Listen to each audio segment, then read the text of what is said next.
All right. Well, good morning, folks.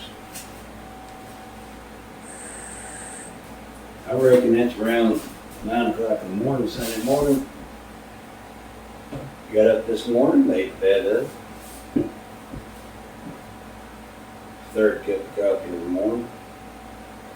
I leave, had that cup. Shoot, I guess that's got that about the year youngest daughter was conceived on that said day or thereabouts. Hung no fool like an old fool. First kid at 42, second at 50. Whew. I get what you get when you get it. What can I say? So this morning I got up and been pretty active. Woke up around 6, drank a couple of cups. Looked at the house and decided what to do for the day. About 7 o'clock, I got up, got my dirty clothes, went to the laundromat, washed them, cleaned the car out a little bit, straightened it around. Of course, my bed gets made every morning, not to the highest degree, but it gets made. Came back, put my clothes away, decided I need to go mow the front yard because it's kind of getting, I don't want it to get out of hand, then it becomes a really horrible chore. Not only for you, but your lawnmower. Except too. Pretty good stuff. I've been playing with this little guitar this morning. It's called an Ibanez. This is just one brand. They make, lots of people make these little guitars. They're 4-stringers, if you can see that. It's called the tenor guitar.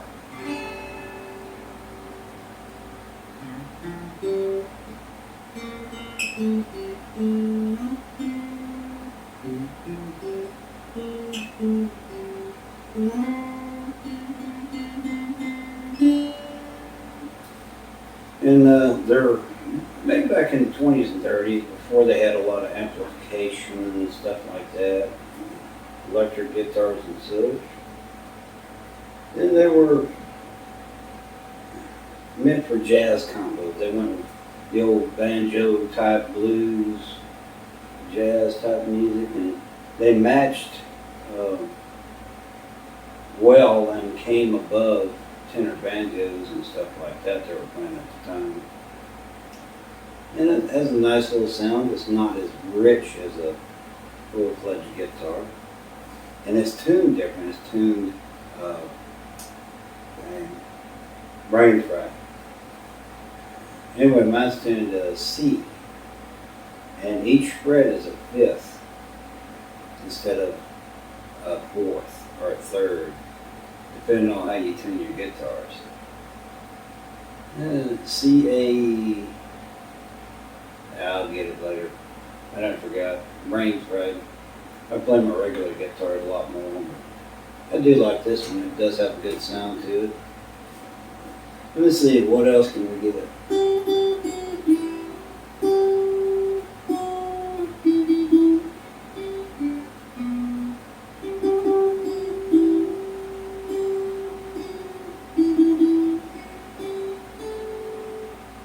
What I'm doing for you this morning. The other one was Wichita Lineman. It's a nice little guitar. It's easy, it's light, it's 4 strings. There's a lot of stretches on this neck compared to a regular guitar. Like an F on a regular guitar, you can do it bar and then go down like that. It sounds horrible on this one. But an F on this is 3rd fret, 2nd string from the top, 5th fret, top string. This is a G. That's a form of an E. It's a different E. And that's a D. But if you just strum it, it's a C. And let's say you wanted to check your tuning on a regular guitar, you're going to go to the 5th fret. So for the second to last string from the bottom, which is a B, you got to go up 1 fret to get to E. On this one, all of them just the 7th fret. and you know your intent. If not, you can adjust it as needed. If you have a device to help you, that's even better. But anyway, nice little guitar, fun to play. It's about half the size of a regular guitar. A dreadnought, that is. I'm having a good time with it. So I finish this cup and we'll go outside and we'll mow that front yard and perhaps we'll get back with you. Gotta take the trash out because I cleaned the refrigerator out. The girls, they'll get food, eat half of it, throw it in there and leave it for weeks at a time. I'll leave it about a week, maybe a week and a half, and then it all goes in the trash. Wish they made a lot smaller packages of food. That would sure help a lot. Anyway, good morning. Y'all enjoy life. Don't take people too seriously. You know they're full of shit. That includes me. I'm not special.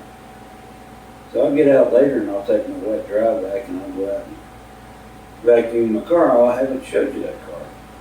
Anyway, I had a very nice 2024 Toyota Camry. This car was great.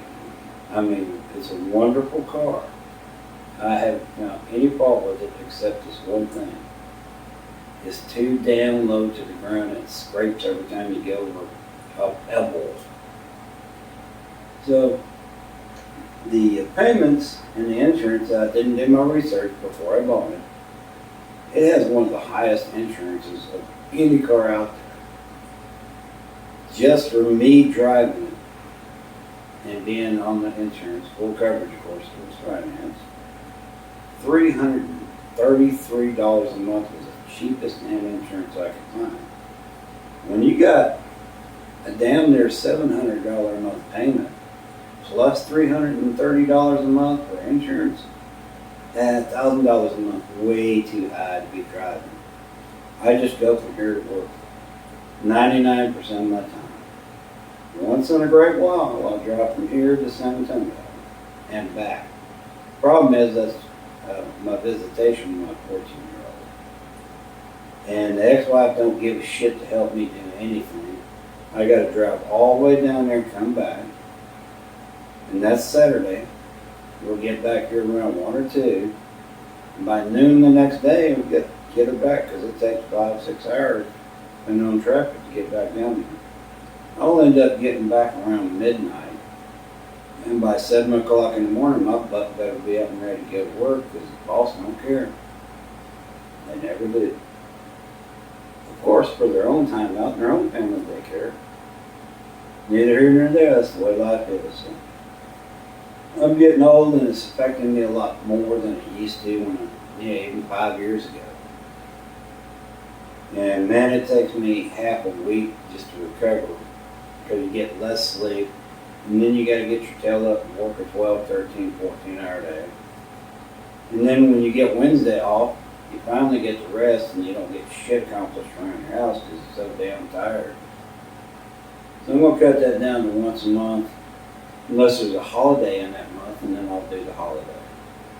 I'll just take a extra day off and take the holiday and bite the bullet and not get that holiday pay. And of course, her mother's mother, her grandmother, lives here in the same town as me.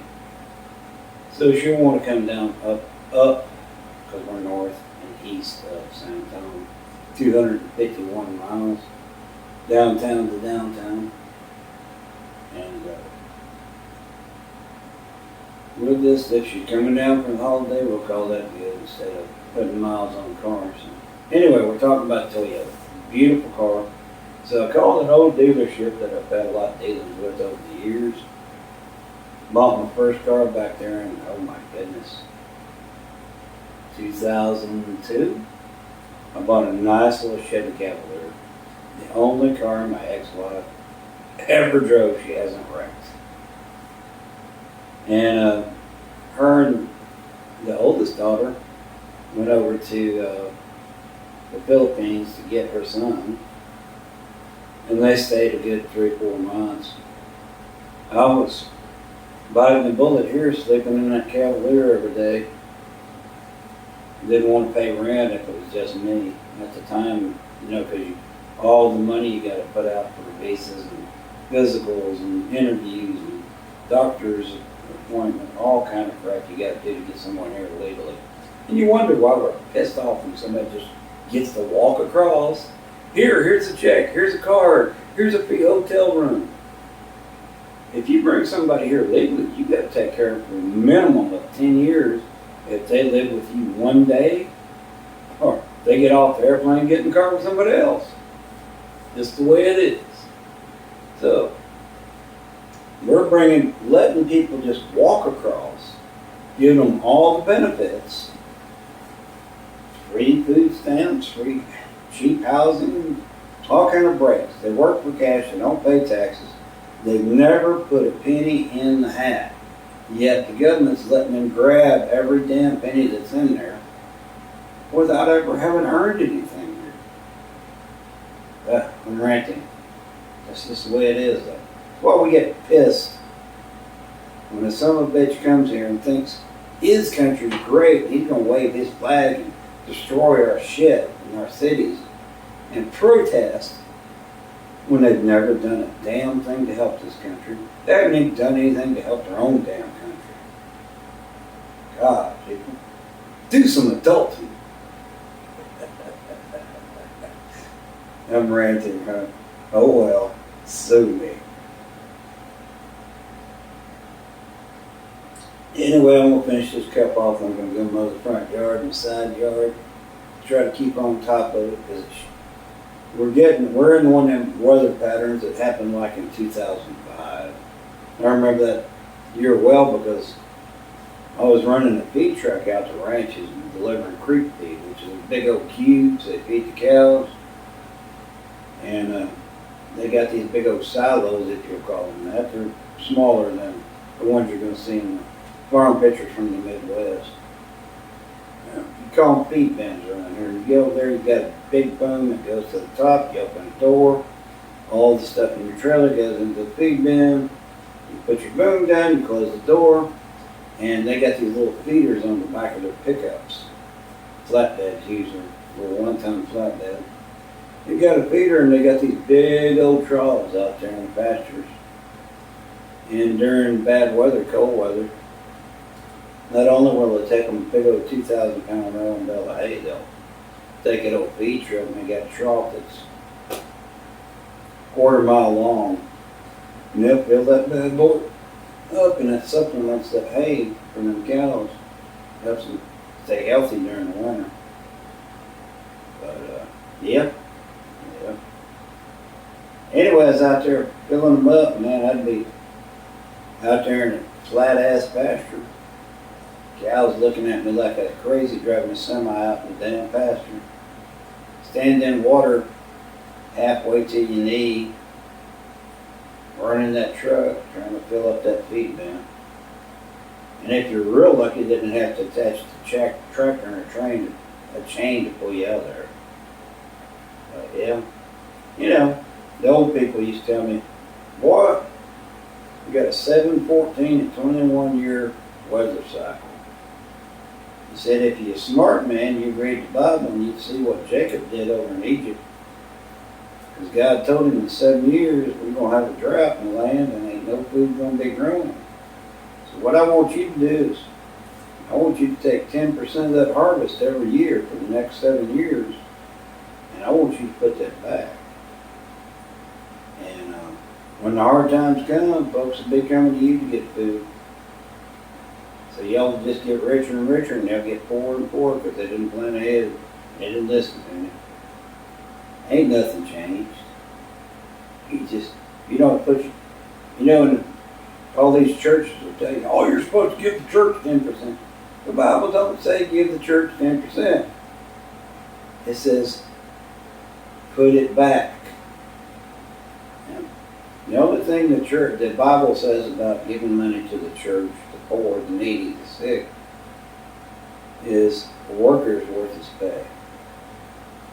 That means don't let your preacher go hungry. It don't mean make him a millionaire where he's on TV, riding a big Harley, or flying in a helicopter or a private jet, living in a big mansion, while the people he's telling if they don't give him 10%, they're evil.